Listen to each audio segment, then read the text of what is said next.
Sí, hoy es nuestro día, la verdad que se conmemora, ¿no es cierto?, el Día del Trabajador de la Educación por un hito, digamos así, en nuestra historia, teniendo en cuenta que nosotros en el año 88, después de la vuelta a la democracia, veníamos muy complicados con respecto a nuestra situación económica.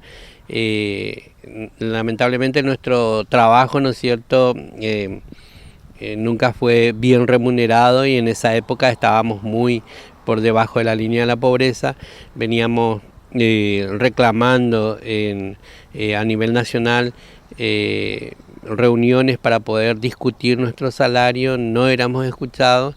Entonces, como última medida, la CETERA adoptó medidas de fuerza, ¿no es cierto?, paro sin concurrencia a los lugares de trabajo. Y bueno, llevamos adelante una medida muy fuerte, muy dura, en todos los sentidos, teniendo en cuenta que éramos presionados, ¿no es cierto?, para que volvamos al trabajo. Nos aplicaban descuentos en los días no concurridos a la escuela, y entonces fue muy difícil sostener, ¿no es cierto?, esa medida, pero la fuerza del conjunto hizo que podamos llevar adelante 42 días de paro sin concurrencia al lugar de trabajo. Como no éramos escuchados, nuestra conducción resolvió hacer una gran marcha federal, y eso lo concretamos en este octubre del 88, llevando contingentes de todos los rincones del país. En nuestro caso, después de 4 días de marcha, pudimos llegar hasta la capital federal. Confluimos ahí más de 100.000 trabajadores de la educación, entonces obviamente todos vestidos con guardapolvo, y terminó siendo el símbolo, ¿no es cierto?, de lo que se llamó la Gran Marcha Blanca del año 88. Cuando llegamos allá no pudimos ir a la Plaza de Mayo porque esa era nuestra idea. ¿No es cierto?, nuestra consigna era luche, luche, que se escuche, porque como no éramos escuchados, entonces nuestro grito permanente era eso, ¿no es cierto? Y bueno, por suerte, digamos así, al ver la contundencia de la medida, el acompañamiento del pueblo en general, el gobierno de ese momento nos recibió, nos atendió y aceptó nuestros reclamos. Y bueno, lo que se logró en ese momento fue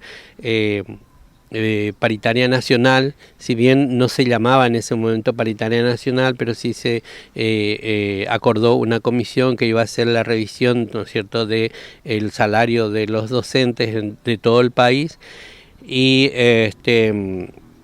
como es el salario unificado, porque nosotros lo que buscábamos también, teniendo en cuenta que la disparidad que teníamos en el país, en el contexto del país, como tenemos provincias más ricas, provincias más pobres, obviamente los salarios, ¿no es cierto?, y dependía de cada provincia y de cada situación económica de cada provincia.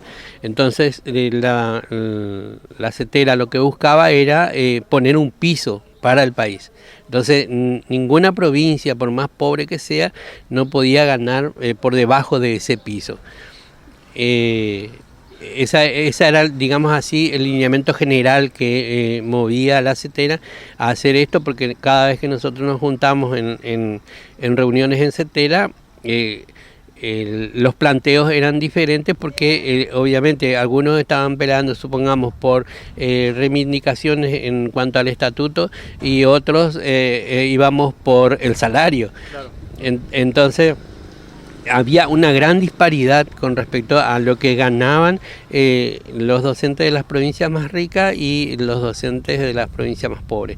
Entonces la política de la CETERA dice que ningún docente, ¿no es cierto?, tiene que ganar por debajo de la pobreza, debajo de la línea de la pobreza, y tiene que tener el mismo salario básico, por lo menos, viva donde viva, ¿no es cierto? Trabaje donde trabaje, en Las Quiascas o en Tierra del Fuego, tiene que tener un básico unificado en todo el país. En la provincia de Formosa tenemos un gobierno que realmente escucha a los trabajadores.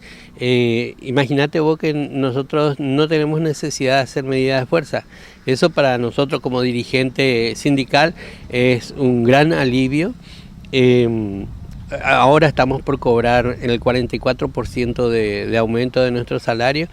O sea, yo no te digo que es la panacea, pero la verdad, como te dije, desde mi punto de vista como representante de los trabajadores, poder acordar en diálogo como es un aumento del salario, lo que es más, el gobernador nos redobló la apuesta porque en principio se había anunciado un monto del aumento del salario, sin embargo hace muy poquito como es le agregó el 20% más, y llegando a un 44% ahora para este mes de mayo, así es que es un alivio muy importante, está muy bueno eso para nosotros y para nuestros compañeros. Veníamos bien hasta el 2015, en el 2016, este año 2016 cuando cambió el gobierno y vino el gobierno de Macri, nosotros el primer año nos habían endulzado bien porque habíamos acordado un porcentaje que iba por arriba de la inflación. Lamentablemente al siguiente año mostraron las garras, nos anularon la ley, o por lo menos desoyeron a la ley que ordenaba paritaria nacional docente. No pudimos juntarnos más en paritaria, por lo tanto los aumentos que se dieron fueron por debajo de la inflación de ese momento, y sí, hemos perdido 2017, 2018, 2019, con la llegada del gobierno de Alberto Fernández hemos recuperado la paritaria y fuimos acordando porcentajes que por lo menos empatan a la inflación, y es cierto, como decís, siempre nos pasa a los docentes que como es los aumentos que conseguimos apenas van empatando o tienen pequeñas pérdidas, ¿no es cierto?, en el camino.